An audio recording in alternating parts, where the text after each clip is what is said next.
বাংলাদেশ নিয়ে ভারতীয় কিছু মিডিয়ার উস্কানিমূলক কথাবার্তা এবং অপপ্রচারের ফলে দেশ দুটির মধ্যে সৃষ্ট উত্তেজনার প্রভাব কি পড়তে শুরু করেছে? কারণ সম্প্রতি অবৈধ বাংলাদেশিদের জন্য ডিটেনশন সেন্টার বা আটক কেন্দ্র তৈরির ঘোষণা দিয়েছে ভারত। এছাড়া অবৈধ বাংলাদেশি অভিবাসী শিক্ষার্থীদের খুঁজে বের করতে ভারতের রাজধানী দিল্লির সব স্কুলকে নির্দেশ দেওয়া হয়েছে। আর এবার বৈধ নথিপত্র ছাড়া বাংলাদেশিদের শনাক্তে কার্যক্রম শুরু করেছে দেশটি। হঠাৎ কেন বাংলাদেশিদের বিরুদ্ধে মোদি সরকার এমন উঠে পড়ে লাগলো তা নিয়ে সর্বমহলে চলছে আলোচনা। স্যান্ডেলিনা সো, রূপচর্চায় আভিজাত্য। ভারতের রাজধানী নয়াদিল্লিতে বৈধ নথিপত্র ছাড়াই বসবাসকারী বাংলাদেশি অভিবাসীদের শনাক্ত, আটক এবং প্রত্যাবর্ষণের ব্যাপক প্রচেষ্টা শুরু করেছে দেশটি। দিল্লির বিভিন্ন এলাকায় অভিযান চালিয়ে বাংলাদেশি নাগরিকদের শনাক্ত এবং গ্রেপ্তারও করছে। দিল্লিতে অবৈধ উপায়ে বসবাসকারী ১৭৫ বাংলাদেশিকে শনাক্ত করার তথ্য জানিয়েছে দিল্লি পুলিশ।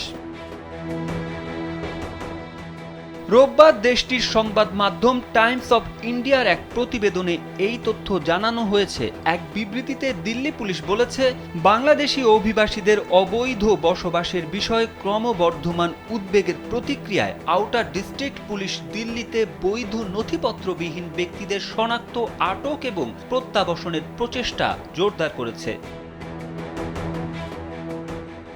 যৌথ অভিযান চালনাকারী আউটার ডিস্ট্রিক্টের বিভিন্ন এলাকায় বসবাসকারী বাংলাদেশিদের বাসায় বাসায় গিয়ে তল্লাশি ও তথ্য সংগ্রহ করা হয়েছে। দিল্লি পুলিশ বলছে, আউটার ডিস্ট্রিক্টের আওতাধীন এলাকায় বসবাসকারী ১৭৫ সন্দেহভাজন বাংলাদেশিকে শনাক্ত করা হয়েছে। তাদের পুঙ্খানুপুঙ্খ জিজ্ঞাসাবাদ এবং নথিপত্র সতর্কতার সঙ্গে পরীক্ষা নিরীক্ষা ও যাচাই বাছাই করা হয়েছে। পরে তাদের নিজ নিজ এলাকায় স্থানীয় পুলিশের সাথে সমন্বয় করে পরিচয় নিশ্চিত হওয়ার জন্য তদন্তকারী কর্মকর্তাদের দায়িত্ব দেওয়া হয়েছে।